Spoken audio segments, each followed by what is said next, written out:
Morning students, all of you. आज हम शिक्षण का अर्थ, मीनिंग ऑफ टीचिंग क्या है उसके बारे में बात करेंगे।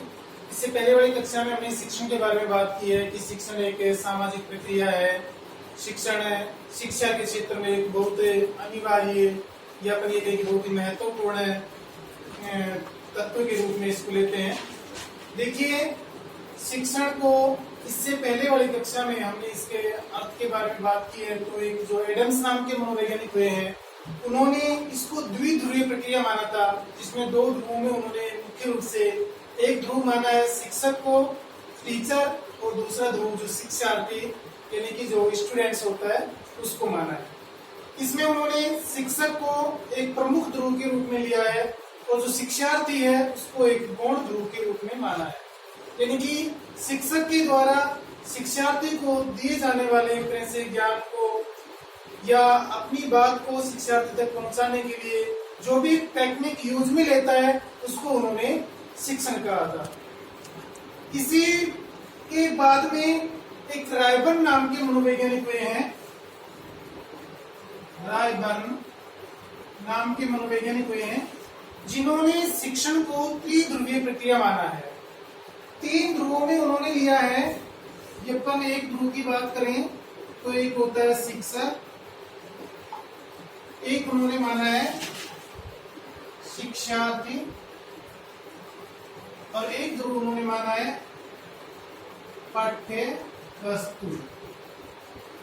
देखिए, रायबर्न ने इन तीनों ध्रुवों के आधार पे इस जो शिक्षण की प्रक्रिया है उसको पूर्ण होना माना गया है। यानी कि शिक्षण की प्रक्रिया में एक शिक्षक का होना जरूरी है, एक शिक्षार्थी का होना भी जरूरी है, और एक पाठ्य वस्तु का होना भी जरूरी है। शिक्षक को उन्होंने स्वतंत्र चर के रूप में लिया है, शिक्षार्थी को उन्होंने परतंत्र चर के रूप में लिया है, और जहाँ पे अपन पाठ्य वस्तु की बात करें तो इसको उन्होंने हस्तक्षेप युक्त चर के रूप में लिया है। देखिए, इन तीनों का आपस में एक तरह से गहन संबंध है। इन तीनों के द्वारा ही ये शिक्षण की जो प्रोसेस है पूरी होती है, ऐसा रायबर्न नाम के मनोवैज्ञानिक ने माना है। उनका कहना है कि यदि शिक्षक, शिक्षार्थी और पाठ्य वस्तु में से कोई भी यदि अनुपस्थित रहता है तो यह कार्य पूर्ण नहीं हो सकता। इसलिए उन्होंने इस प्रक्रिया को एक त्रिध्रुवीय प्रक्रिया माना है। इसके बाद में हम बात कर रहे हैं कि जो शिक्षा के तरह ही जो शिक्षण है उसके भी दो प्रकार से इसके हम अर्थ ले सकते हैं। एक संकुचित रूप में शिक्षण क्या है, और एक हम इसको देखेंगे कि व्यापक रूप में शिक्षण किसे कहेंगे।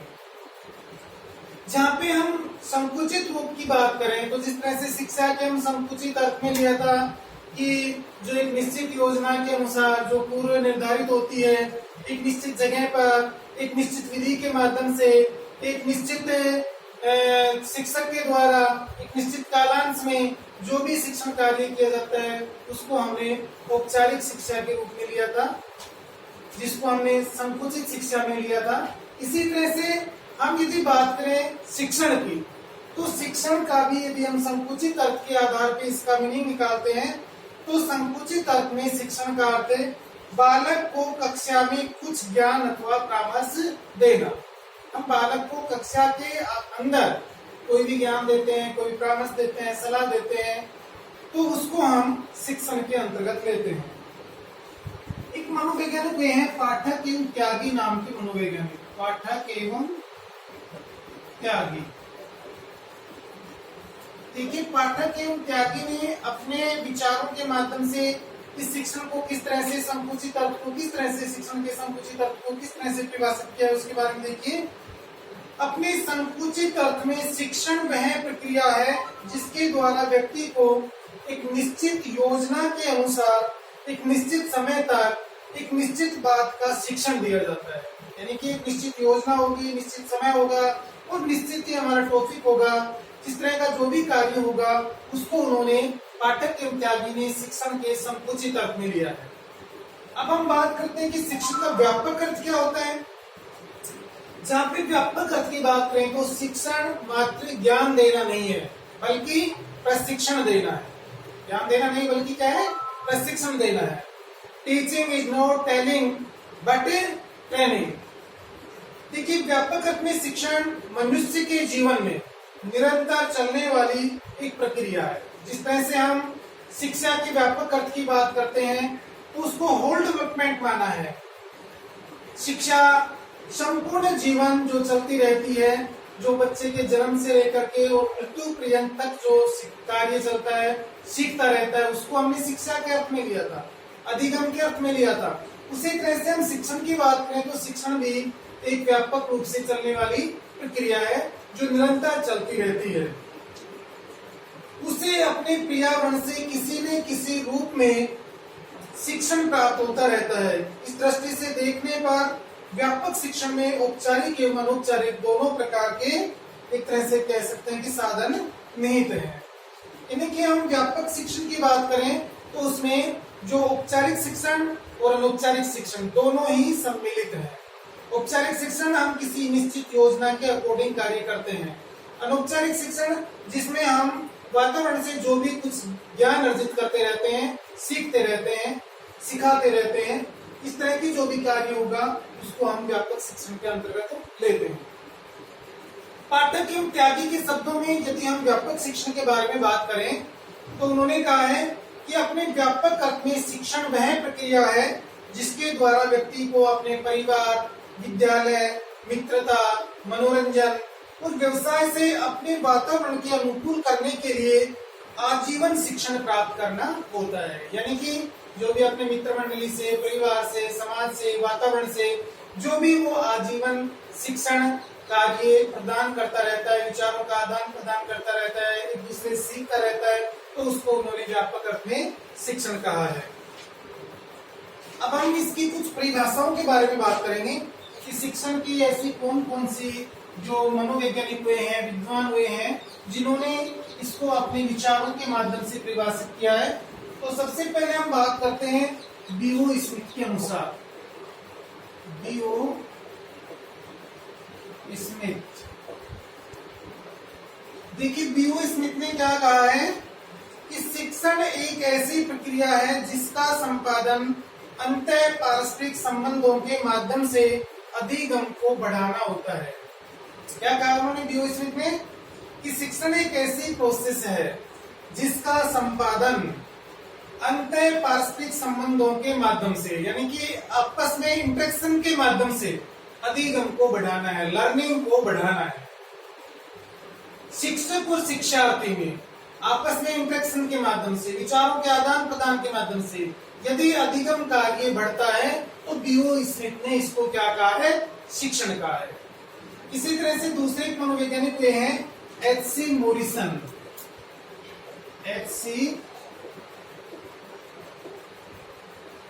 मॉरिसन, देखिए एच.सी. मॉरिसन ने शिक्षण के बारे में अपने जो विचार प्रकट किए हैं, उन्होंने कहा है कि शिक्षण एक अधिक परिपक्व व्यक्तित्व, ध्यान से सुनना इसको, अधिक परिपक्व व्यक्तित्व से मतलब होता है शिक्षक, और कम परिपक्व व्यक्तित्व के मध्य, यहाँ पे उन्होंने कम परिपक्व व्यक्तित्व को से लिया है शिक्षार्थी से, के मध्य घनिष्ठ संबंध है जिसका प्रारूप पिछले यानी कि बाद में आने वाले अपरिपक्व व्यक्तित्व यानी कि शिक्षार्थी को शिक्षित करने के लिए बनाया जाता है। देखिए एच.सी. मॉरिसन ने क्या कहा है कि एक अधिक परिपक्व व्यक्तित्व होता है और एक कम परिपक्व व्यक्तित्व होता है। अधिक परिपक्व व्यक्तित्व में उन्होंने शिक्षक को लिया है, कम परिपक्व व्यक्तित्व में उन्होंने शिक्षार्थी को लिया है। यानी कि शिक्षक शिक्षार्थी के मध्य जो भी संबंध होता है जिससे सीखने की प्रक्रिया बढ़ती है, उसको उन्होंने बीओ स्मिथ ने क्या कहा है, शिक्षण कहा है। इसी तरह से एक मनोवैज्ञानिक हुए हैं क्लार्क नाम के मनोवैज्ञानिक। देखिए क्लार्क ने शिक्षण के बारे में अपने क्या विचार दिए हैं। शिक्षण वह प्रक्रिया है जिसके प्रारूप तथा परिचालन की व्यवस्था इसलिए की जाती है जिससे छात्रों के व्यवहार में परिवर्तन लाया जा सके।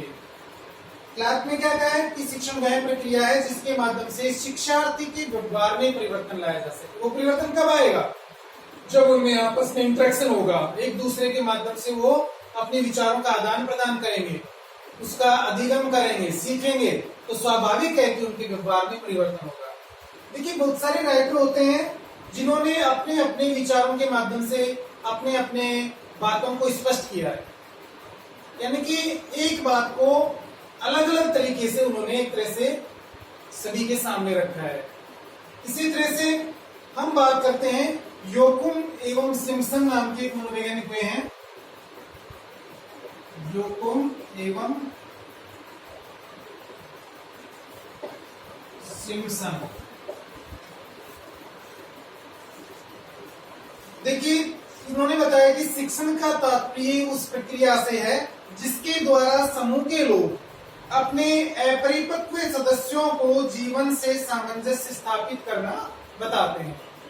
अपरिपक्व, जो परिपक्व व्यक्ति होते हैं वो अपरिपक्व व्यक्तियों को, जो पहले से सीखे हुए होते हैं, ट्रेनिंग लिए हुए होते हैं, वो जो वर्तमान में ट्रेनिंग ले रहे हैं उन विद्यार्थियों को एक तरह से क्या करते हैं, जीवन से सामंजस्य स्थापित करना बताते हैं। यानी कि जैसे जैसे वो अनुभवों के आधार पर अपने व्यवहार में परिवर्तन करेंगे तो स्वाभाविक है कि वो अपने जीवन से एडजस्टमेंट करते हुए आगे बढ़ेंगे। तो इस तरह से उन्होंने योकुम एवं सिम्पसन ने भी शिक्षण के अर्थ को स्पष्ट किया है। कुल मिलाकर के हम बात करेंगे कि जितने भी मनोवैज्ञानिक हुए हैं जिन्होंने अपने अपने विचारों के माध्यम से शिक्षण को स्पष्ट किया है, तो उनका एक जो मूल भाव है वो यही निकल करके आता है कि जब हम इसके स्पष्टीकरण के आधार पर देखते हैं कि शिक्षण एक जटिल सामाजिक तथा मनोवैज्ञानिक क्रिया है जिसका संबंध एक शिक्षक, शिक्षार्थी, टीचिंग और हम लर्निंग, यानी कि शिक्षण और अधिगम। इसके लिए इन चार तत्वों का होना, इन चार प्रमुख क्रियाओं का होना बहुत ही जरूरी इन्होंने माना है, यानी कि चार बिंदुओं का सम्मिलित होना आवश्यक है। तो आज हम कक्षा में सिर्फ इतना ही बताएंगे कि शिक्षण का अर्थ क्या है। इसको आपने देखा है, एक बार दोबारा से इसको रिपीट मैं करता हूँ। जो आपने देखा है कि शिक्षण का अर्थ अपन नॉर्मल वे में लेते हैं तो सिखाना, पढ़ाना, ज्ञान देना, शिक्षा देना, ये सब हम शिक्षण के अंतर्गत लेते हैं। जो ये कार्य है ये पारस्परिक इंटरेक्शन के माध्यम से चलता है, विचारों के आदान प्रदान के माध्यम से चलता है। इसमें एक परिपक्व व्यक्ति होता है जो शिक्षक के रूप में माना गया है, एक अपरिपक्व व्यक्तित्व होता है जो शिक्षार्थी के रूप में होता है। तो शिक्षक के द्वारा शिक्षार्थी को अपनी बहुत सारी विधियों के माध्यम से जो ज्ञान दिया जाता है, शिक्षा दी जाती है, और शिक्षार्थी उससे सीखता है। आपस में वो कोई परेशानी होती है, कोई समस्या होती है तो उसका सोल्यूशन भी इंटरेक्शन के माध्यम से करता है। तो इस तरह का जो भी कार्य चलता है उसको उन्होंने शिक्षण कहा है। हमने इसके संकुचित अर्थ के बारे में देखा है, इसके व्यापक अर्थ के बारे में देखा है। संकुचित अर्थ के बारे में हम बात करेंगे तो उसमें हम वन साइड डेवलपमेंट की बात करते हैं, यानी कि एक निश्चित योजना के अनुसार, एक निश्चित जगह पर, एक निश्चित विधि के माध्यम से जो भी कार्य किया जाता है, जो भी शिक्षण कार्य किया जाता है उसको हम संकुचित अर्थ मिलेंगे। व्यापक अर्थ की बात करते हैं तो ये आजीवन, इसको अपन कह सकते हैं कि ये प्रक्रिया भी आजीवन चलती रहती है। हम पर्यावरण से भी सीखते हैं, हम अपनी मित्र मंडली से भी सीखते हैं, हम अपने रिश्तेदारों से भी सीखते हैं, समाज से भी सीखते हैं। तो जहाँ पे भी हम आपस में इंटरेक्शन के माध्यम से सीखते रहते हैं और वो जो कार्य चलता रहता है उसको हम व्यापक शिक्षण के अंतर्गत लेते हैं। तो इस तरह से शिक्षण के बहुत सारी परिभाषाओं के बारे में हमने अध्ययन किया है। जहाँ पे हमने एडम्स और रायबर्न के बारे में बात की है तो एडम्स ने इसे द्विध्रुवीय प्रक्रिया माना है, जिसमें एक शिक्षक होता है, एक शिक्षार्थी होता है। शिक्षक को उन्होंने कहा है कि शिक्षक का प्रमुख स्थान होता है, शिक्षार्थी को उन्होंने कहा है कि शिक्षार्थी का गौण स्थान होता है, यानी कि उन्होंने इस शिक्षण कार्य को शिक्षक केंद्रित, टीचर सेंटर्ड माना है। जहाँ पे हम रायबर्न की बात करते हैं, रायबर्न ने कहा है कि ये द्विध्रुवीय प्रक्रिया है। उन्होंने कहा है कि एक शिक्षक होता है, एक शिक्षार्थी होता है और एक पाठ्य वस्तु होती है। इनके बिना ये कार्य पूर्ण नहीं हो सकता है। तो उन्होंने शिक्षक को एक स्वतंत्र चर माना है, शिक्षार्थी को उन्होंने स्वतंत्र चर कहा है और जो पाठ्य वस्तु है उसको उन्होंने हस्तक्षेप चर कहा है। इस आधार पे जो रायबर्न नाम के मनोवैज्ञानिक है उन्होंने इसको क्या कहा है, त्रिध्रुवीय प्रक्रिया माना है। आज सिर्फ इतना ही बताएंगे, इसके आगे जो भी टॉपिक होगा इससे रिलेटेड, जिसकी विशेषताएं हैं, इसके उद्देश्य हैं, उनके बारे में हम अगली कक्षा में बात करेंगे। ठीक है, ओके, थैंक यू।